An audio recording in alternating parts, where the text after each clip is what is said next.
back, Fanatic addicts, to the Fan and Fanatic Pep Rally. But before we get into our first segment, I do want to say something that we're changing up our second segment a little bit, but I'll let you know once we get there. But anyways, without further ado, let's get into our first segment. Sorry, with that being said, without further ado, let's get into our first segment, Inside the Mind of the Fanatic. Take it away, partner.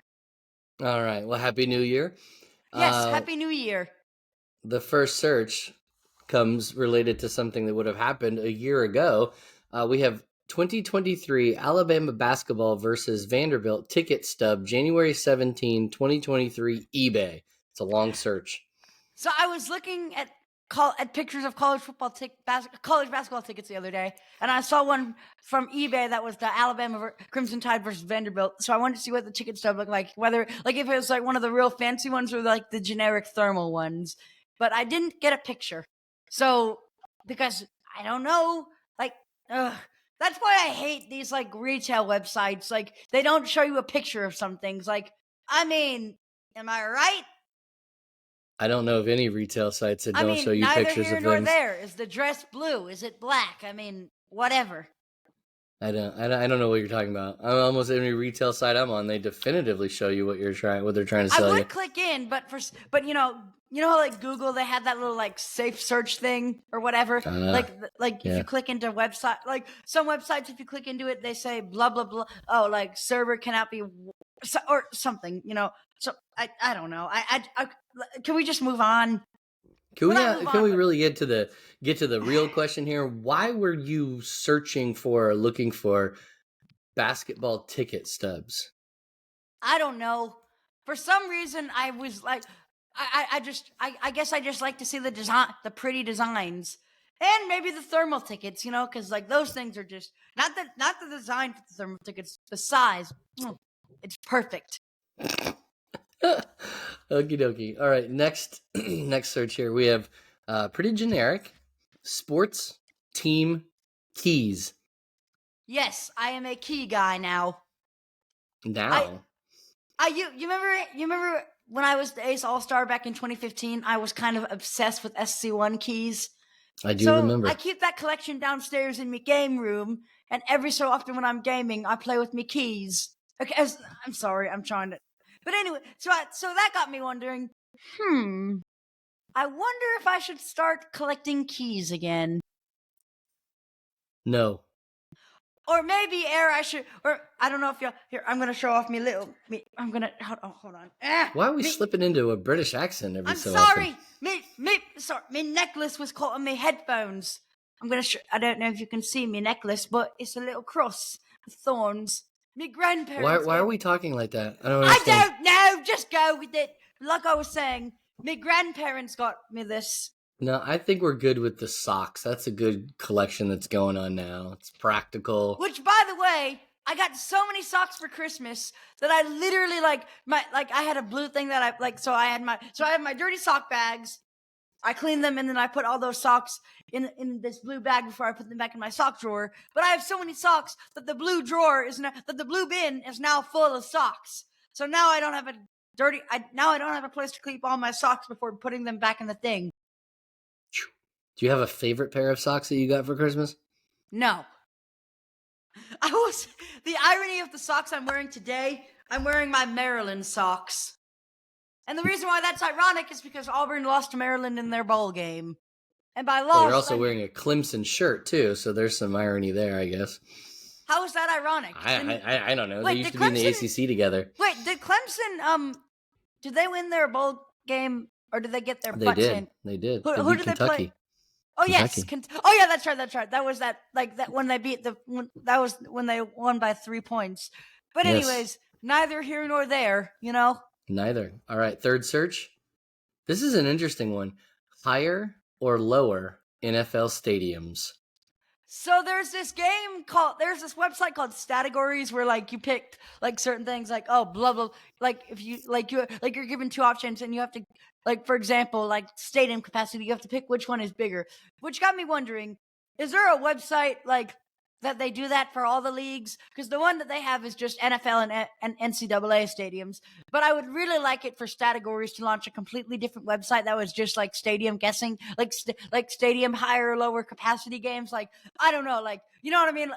Did I explain the concept really well? Like, let's say you were presented with, I don't know, Fog Allen Fieldhouse and Cameron Indoor Stadium, and it would already give you the capacity and it already gave you the capacity of Fog Allen Fieldhouse, and you would have to try and see if the capacity for, and it wouldn't tell you the capacity for Cameron Indoor Stadium. That's where you came in. You would have to guess if Cameron Indoor Stadium, if it was higher or lower. Yep, exactly. I get it. That's the concept. But anyways, like I said, neither here nor there. So okay, all right. Well, those were good. So what's up next? This week in sports history, which, by the way, we've actually made a slight change. Honestly, my facts have been my facts have not been very pleasing, and by pleasing I mean they've been very bland. So I'm gonna let me fall. Wait, I just realized something. So, like, Inside the Mind of the Fanatic is my segment, and This Week in Sports History is your segment, Professor Grelecki. So, what you got for us, Professor G, this week? Okay, all right. So, I got two things, and they're related, so this is interesting. They're kind of timely and I think important. After what we just experienced this week in sports history, on. Don't even get. Don't. You're gonna you can't control your volume. You're gonna get crazy, and then people are gonna have to turn their radios off because it's too loud. In 1902, 1902, Michigan beats Stanford in the first Rose Bowl ever. Okay, can you guess the score? I'm gonna say that was probably back when college football used to be like the scores used to be in like the low 20s or something. So, like, I'm gonna say like 22 to like 27 or something. Michigan. Nope. 49-0. Yeah. Honestly, Stanford isn't much of an athletic school. Okay. Now here's where of course I always have to expand these and quiz you. So the next Rose Bowl, so the first Rose Bowl, 1902, Stanford beats Michigan 49-0. The second Rose Bowl doesn't happen until 14 years later. So this week in sports history, back in 1916, they have the second Rose Bowl game. Can you guess the two teams who played in it? I'm going to say Michigan and Alabama. Oh, wait, no. No, Michigan and UCLA. Michigan and... Nope. Can you at least give me the conferences? If Pac-12 and Ivy League. Harvard and UCLA. No. Am I right? Will you at least tell me if I'm right about Harvard? No.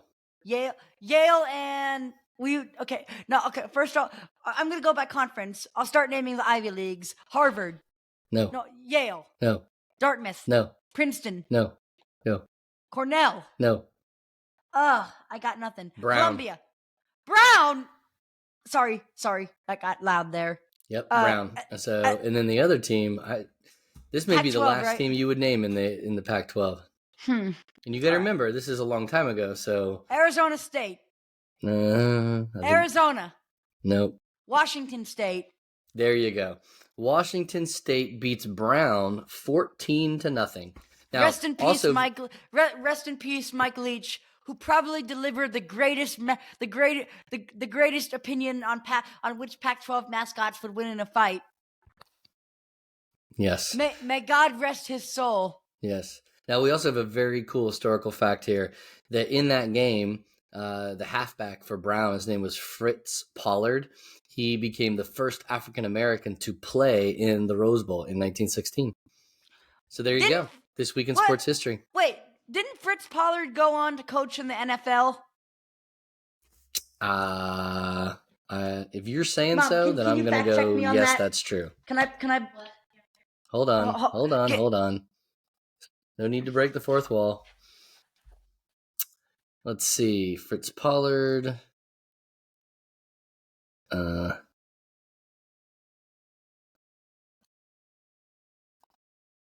Became, and a coach in the NFL. the Hammond Pros. Yes. No, the Akron Pro. Yeah, Hammond Pros, Akron Pros, Lincoln, PA, and the Chicago Blackhawks, interestingly, which I believe was an actual football team and not a hockey team. Does that sound right? Uh-huh.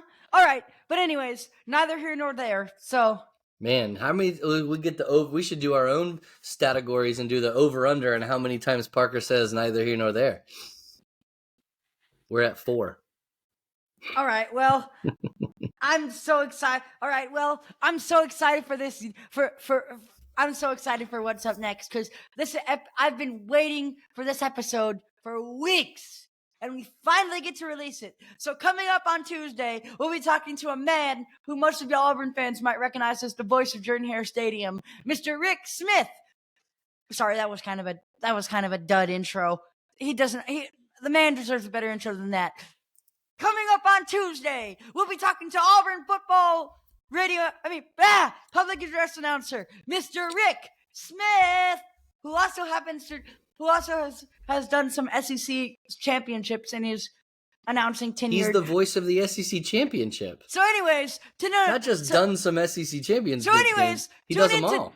So, anyways, tune in on Tuesday. And a professor. He's also a professor at Auburn. Thank you, Professor Grelecki. He is a stadium announcer that is uniquely Auburn. You had to do that, didn't you? So I'm sorry. Okay, but anyways, like I said, neither here nor there. So anyways, tune in on Tuesday to see how that goes. From my broadcast partner, Ryan Grelecki, this is Parker Grelecki saying, you've been listening to the Fan and Fanatic Pep Rally. Bye! Stupid. Ow.